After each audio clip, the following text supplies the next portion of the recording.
Bank Nifty आणि निफ्टीसाठी कसा trade करायचा ते बघूयात. उद्या बजेट डे. तर आता जर तुम्ही कंटिन्यू मार्केट बघितलं तर आपण बघतोय की मार्केट एकाच रेंजमध्ये.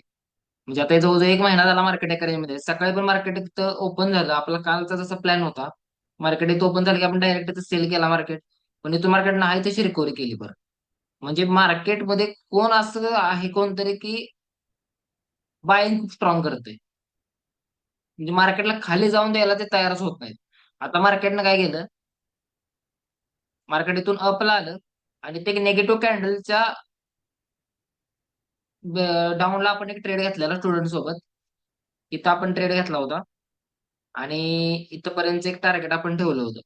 तर एवढा एकच ट्रेड आज दिवसात आपल्याला कॅच झाला. हा बाईंगचा कोणता सुद्धा ट्रेड आपण कॅच केलेला नाही. तर आता उद्या कसा ट्रेड करायचा ते सांगतो. जर आता आता मार्केटचे सेंटिमेंट्स माझ्यासाठी बदलतील. म्हणजे मार्केट मी निगेटिव्ह बघत होतो, सेलिंगसाठी बघत होतो. पण उद्या मार्केट सेम जर ह्याच रेंजला ओपन झालं, तर एक 5 ते 10 मिनिटं फक्त मी वेट करणार आहे आणि ग्रीन कॅन्डल झाली की मी तर अपला जाणार आहे. आणि उद्या मार्केट आपल्याला ट्रेंडिंग बघायला मिळू शकते. बजेट पण आहे. फक्त काय होतंय, बजेट आहे त्यामुळे मी असं म्हणेन की तुम्ही ट्रेडिंग अव्हॉइड केलं तरी चालेल. कारण काय होतं, चांगली न्यूज आली बँकबद्दल की मार्केट वर जातं.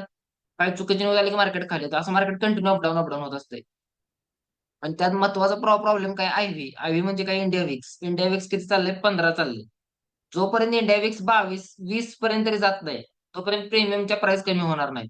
आणि प्रीमियमच्या प्राइस जर कमी झाल्या नाहीत, तर आपण मग डिके होऊ शकतोय जास्त. प्रीमियम हाय त्यामुळे डिके होऊ शकतोय. त्या सगळ्या गोष्टी लक्षात ठेवूनच ट्रेड करा. सेलिंगसाठी तर मार्केट गॅप डाऊन ओपन झालं पाहिजे. 52,200च्या खाली मार्केट ओपन झालं पाहिजे. तर कुठेतरी आपण इथं सेलिंगसाठी जाऊ शकतोय. पण आता आपला प्लॅन बायिंगसाठीच असणार आहे. फक्त मार्केट फ्लॅट ओपन झालं पाहिजे. गॅप ओपन झालं तरी थोडा वेळ वेट करणार आहे आणि मगच ट्रेड करणार आहे. बँक निफ्टीत दुसरा कुठला आपला प्लॅन नाही. आता आपण निफ्टीत कसा प्लॅन करूया ते सांगतो.